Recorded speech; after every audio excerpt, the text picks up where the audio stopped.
Chapter 40 of The Hand of Fu Manchu. This recording is in the public domain. The Hand of Fu Manchu by Sax Rohmer. Chapter 40 The Black Chapel. Of how we achieved that 12 or 15 yards below the rocky bed of the stream the powers that lent us strength and fortitude alone hold record. Gasping for breath, drenched, almost reconciled to the end which I thought was come, I found myself standing at the foot of a steep flight of stairs roughly hewn in the living rock. Beside me, the extinguished lamp still grasped in his hand, leant Kennedy, panting wildly and clutching at the uneven wall. Sir Lionel Barton had sunk exhausted upon the bottom step, and Nayland Smith was standing near him, looking up the stairs. From an arched doorway at their head, light streamed forth. Immediately behind me, in the dark place where the waters roared, opened a fissure in the rock, and into it poured the miniature cataract. I understood now the phenomenon of minor whirlpools for which the little river above was famous. Such were my impressions of that brief breathing space. Then "Have your pistols ready!" cried Smith. "Leave the lamp, Kennedy. It can serve us no further." Mustering all the reserve that remained to us, we went, pell-mell, a wild, bedraggled company, up that ancient stair and poured into the room above. One glance showed us that this was indeed the chapel of Asmodeus, the shrine of Satan where the Black Mass had been sung in the Middle Ages.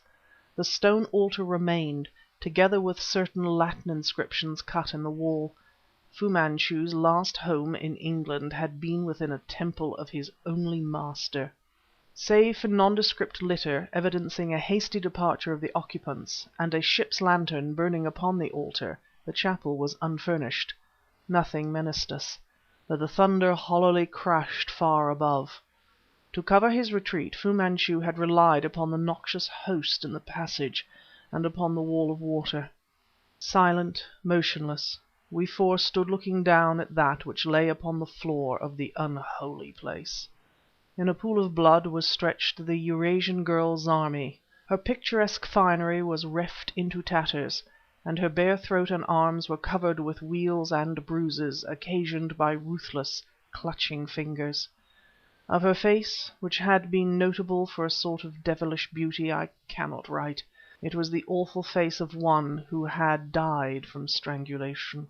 Beside her, with a Malay kriss in his heart, a little jeweled weapon that I had often seen in Zarmi's hand, sprawled the obese Greek Samarkan, a member of the Si Fan group and sometime manager of a great London hotel. It was ghastly, it was infinitely horrible, that tragedy of which the story can never be known, never be written, that fiendish fight to the death in the Black Chapel of Asmodeus. "We are too late," said Nayland Smith. "The stair behind the altar." He snatched up the lantern. Directly behind the stone altar was a narrow, pointed doorway. From the depths with which it communicated proceeded vague, awesome sounds, as of waves breaking in some vast cavern. We were more than halfway down the stair when, above the muffled roaring of the thunder, I distinctly heard the voice of Dr. Fu Manchu. "My God!" shouted Smith. "Perhaps they are trapped! The cave is only navigable at low tide and in calm weather." We literally fell down the remaining steps, and were almost precipitated into the water. The light of the lantern showed a lofty cavern tapering away to a point at its remote end, pear fashion. The throbbing of an engine and churning of a screw became audible. There was a faint smell of petrol. "Shoot! Shoot!" The frenzied voice was that of Sir Lionel. "Look! They could just get through!" Crack! Crack! Crack! Nayland Smith's Browning spat death across the cave. Then followed the report of Barton's pistol, then those of mine and Kennedy's. A small motor boat was creeping cautiously out under a low natural archway which evidently gave access to the sea. Since the tide was incoming, a few minutes more of delay had rendered the passage of the cavern impossible. The boat disappeared. "We are not beaten," snapped Nayland Smith. "The Chanak Kample will be seized in the channel." "There were formerly steps in the side of the well from which this place takes its name," declared Nayland Smith dully. "This was the means of access to the secret chapel employed by the devil worshippers." "The top of the well, alleged to be the deepest in England, said Sir Lionel, "is among a tangle of weeds close by the ruined tower." Smith, ascending 3 stone steps, swung the lantern out over the yawning pit below. Then he stared long and fixedly upwards. Both thunder and rain had ceased, but even in those gloomy depths we could hear the coming of the tempest which followed upon that memorable storm. "The steps are here," reported Smith, "but without the aid of a rope from above I doubt that they are climbable." "It's that or the way we came, sir," said Kennedy. "I was 5 years at sea in windjammers. Let me swarm up and go for a rope to the park." "Can you do it?" demanded Smith. "Come and look." Kennedy craned from the opening, staring upward and downward, then "I can do it, sir," he said quietly. Removing his boots and socks, he swung himself out from the opening into the well and was gone. The story of Fu Manchu and of the organization called the Si Fan which he employed as a means to further his own vast projects is almost told. Kennedy accomplished the perilous climb to the lip of the well, and sped barefooted to Graywater Park for ropes. By means of these we all escaped from the strange chapel of the devil worshippers. Of how we arranged for the removal of the bodies which lay in the place I need not write. My record advances 24 hours.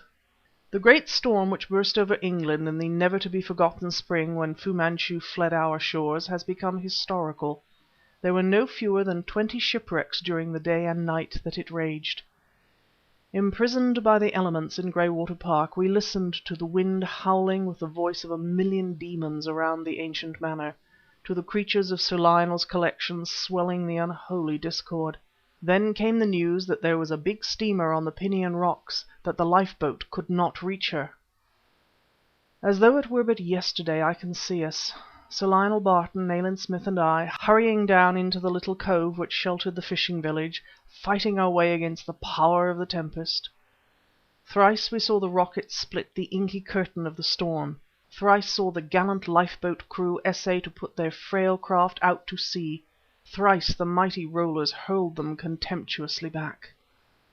Dawn, a grey eerie dawn, was creeping ghostly over the iron-bound shore, when fragments of wreckage began to drift in. Such are the currents upon those coasts that bodies are rarely recovered from wrecks on the cruel Pinion Rocks. In the dim light I bent over a battered and torn mass of timber that once had been the bow of a boat, and in letters of black and gold I read: S.Y. Chanak Campo. End of chapter 40. End of The Hand of Fu Manchu by Sax Rohmer.